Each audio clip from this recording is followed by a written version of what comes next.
Hi there, welcome to Prime Sports, special edition of Prime Sports here on the Journeys channel with me, Razak Musbao. Now, ahead of the game against Chad tomorrow at the Accra Sports Stadium, captain of the Black Stars, Jordan Ayew, has been speaking exclusively to Joy Sports' Daniel Cranton on the mood in camp and the team's expectations ahead of the two World Cup qualifier against Chad and Madagascar. Please enjoy. Yes. Is Black Stars captain and Leicester City forward Jordan Ayew. Jordan, nice to meet you. Thanks for joining us. You're welcome. It's a pleasure. First of all, congratulations on the captaincy. Thank you. What does it mean? What does it mean for you? Honestly, obviously it's big responsibility. It's an honor to obviously captain the national team, the Black Star national team. To be honest with you guys, I'm not someone who thinks about captain or some leadership role, but I'm just someone who just wants to just enjoy his football and enjoying playing football and winning games and scoring goals and making people happy, because football is all about that, to make people happy, and football is a powerful game. But obviously this captainship thing, there was a lot of talks and I was always quiet in my corner, always quiet as usual. No, I don't focalize on all those things, and it just happened naturally, I think. And I'm honored, I'm proud, but as well it demands a lot of work and a lot of responsibilities. But I've been with the best, so I've learned from the best, whether it's Samoa, whether it's Andre. I've learned from them, and I'll try and pick up things from their qualities, and obviously for me, to be myself, because when I'm myself, I'm at my best. When I'm not myself, then I become a bit, let's say, unproductive. So, I'll just take it calmly and, stay positive. You talk about the natural flow. You were in your corner, it just came to you. Your dad, the legendary Abedi Pele, was captain. Your elder brother, Andre, was also captain. Now you are captain. What is it about the Ayews and leadership? What do you think it is? Born leader? Well, honestly, there's a lot of things that happen that me personally, I don't even think about.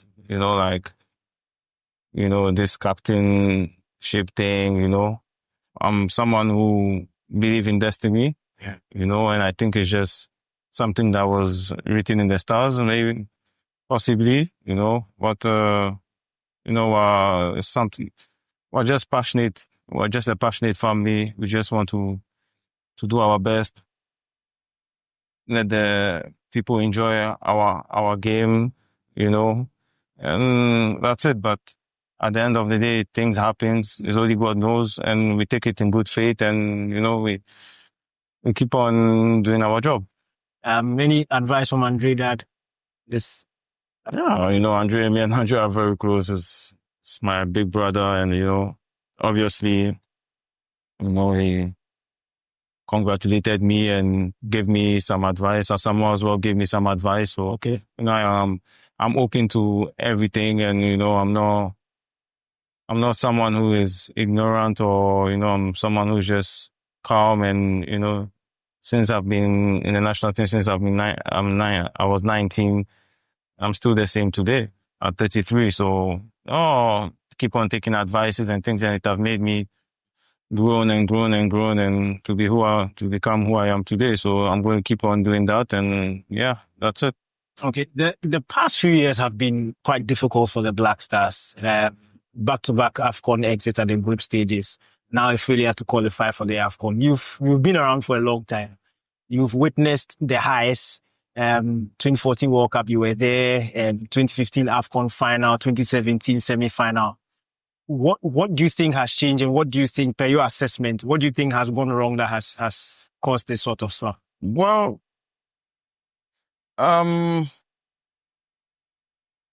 personally, I think, in football, there's stages, and when you look at even normal club football, international football, there's periods, and we're in a period of transition, and when you're in a period of transition, things can go well, things can go not so well, and we're in a period of transition, I think, since 2020.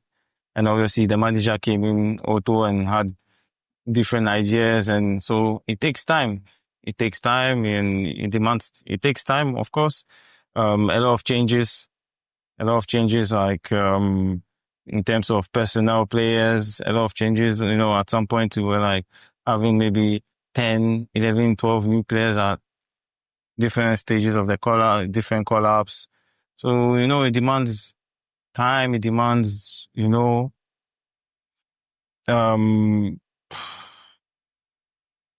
patience, patience. But for me, I just think that it's just a time where we're struggling a bit, but we have the quality, we have the players to turn it around, and, we don't have the team of 2006 to 2000, let's say 19.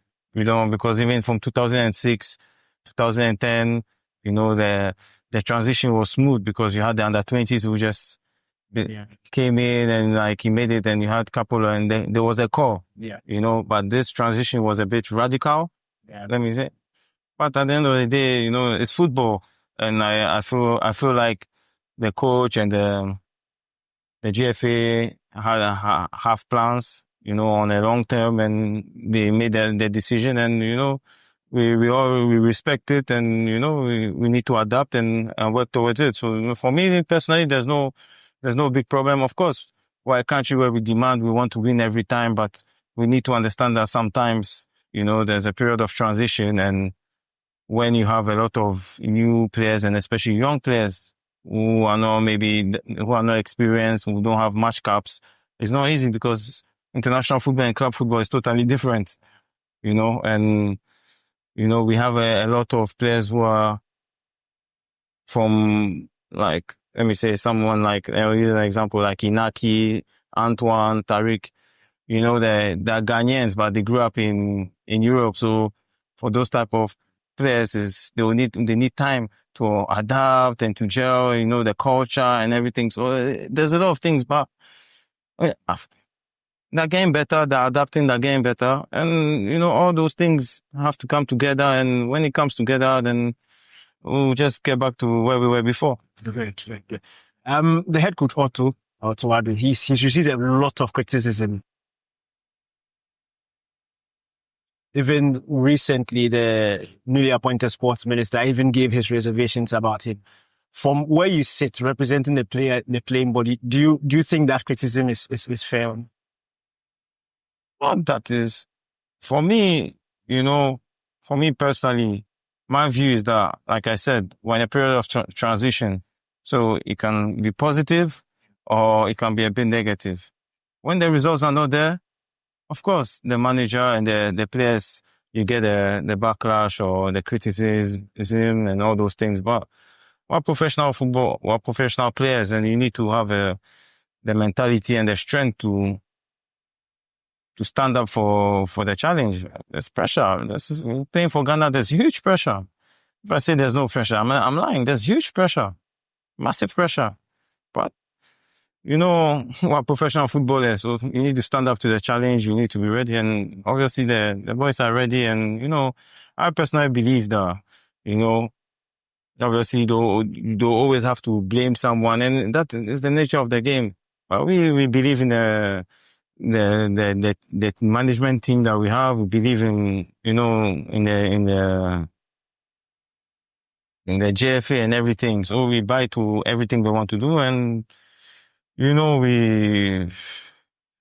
can't stop people from criticism and all those things. You can't stop it. It's part of the game. So what we just have to do is to turn things around. And that's what we're working on, to turn things around. And hopefully from these two games, we can show a good image of ourselves and turn things around.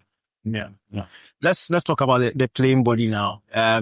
You spoke about, you can't stop what people say, but one thing that is at the top of the list of basically the vocal cry from a lot of people outside is the relationship in camp.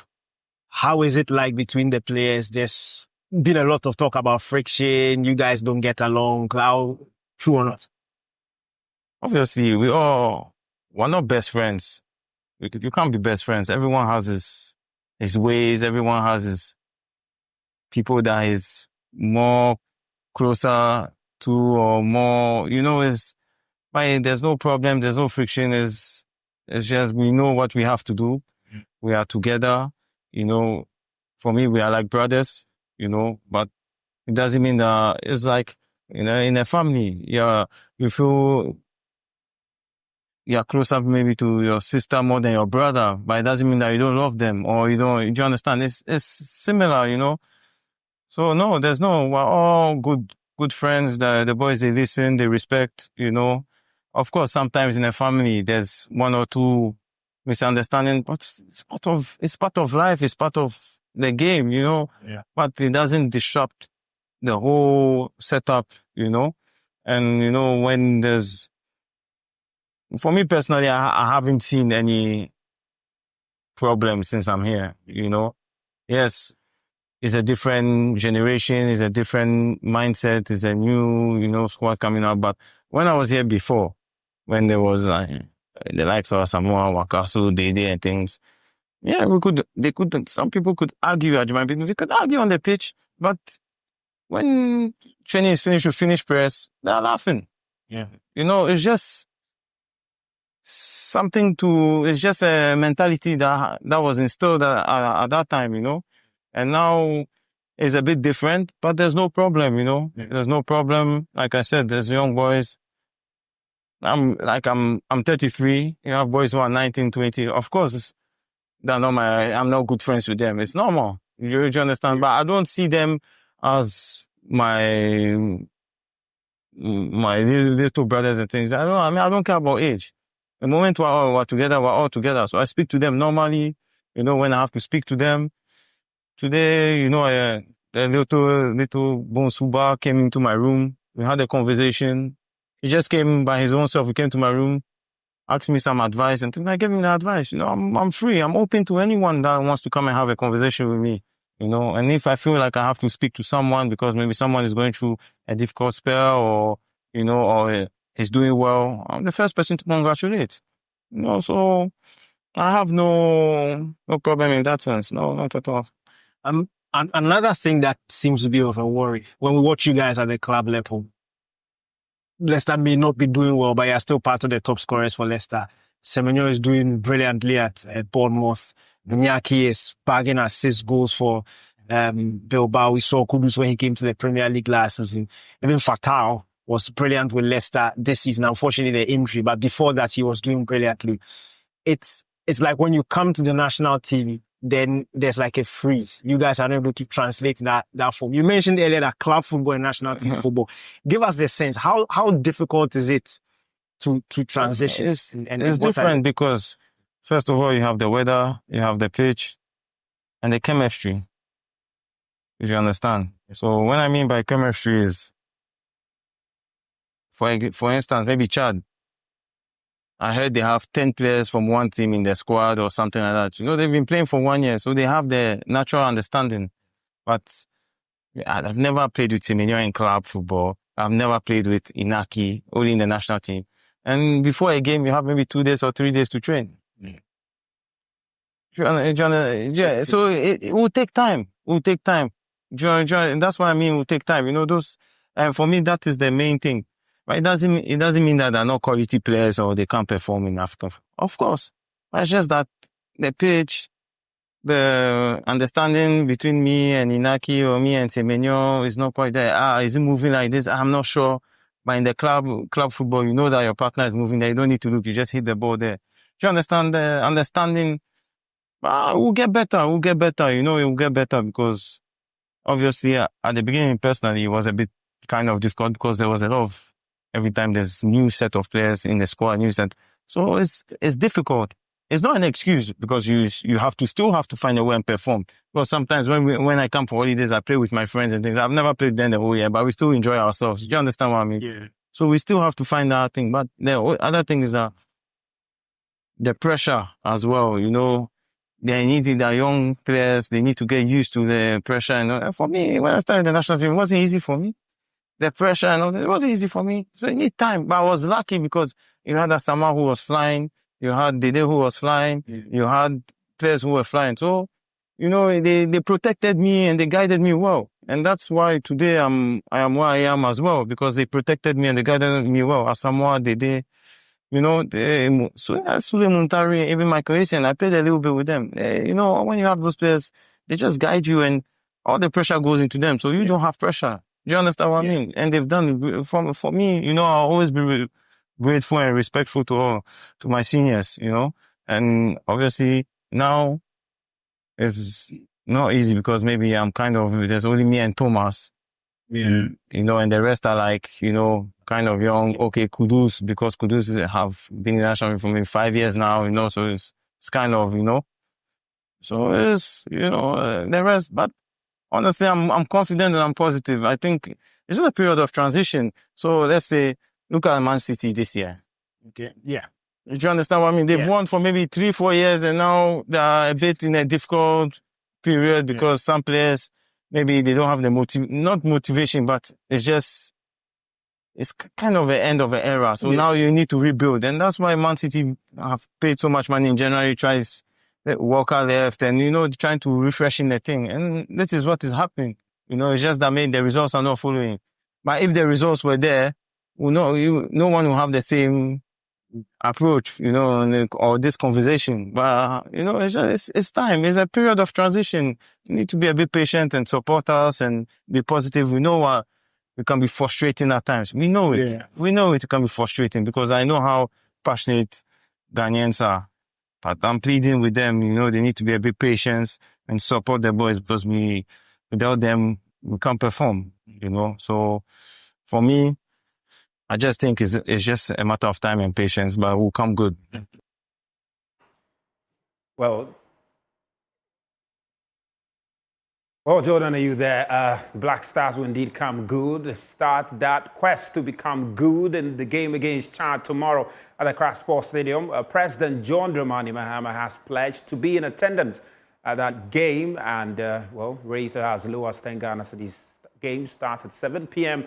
We've got live commentary on Joy 99.7 FM. Build-up starting at 6 p.m. Daniel Kranti, Fentio, Tahiru Fentio, and me will be in studio to bring you coverage of that game. And also, we'll build up to the post-game reactions to bring you all of that from the stadium, where my colleague Achuta Maklo and Joseph Ayenga Water will be. And then we'll build up to the game on Monday against Madagascar, a very crucial game also, which will take place in Morocco, as the Black Stars look to secure all 6 points and boost their chances of qualifying for the 2026 World Cup qualifier. This interview will air again on the AM show tomorrow. You can make a date and on Joy Prime sports segment and also on Sports Now all through the day tomorrow as we'll build up to the big game at the Accra Sports Stadium tomorrow at 7 p.m. Thank you very much for your company. We've got more stories for you on myjoyonline.com. Tune in there and do enjoy yourself. Coming up next is PM Express.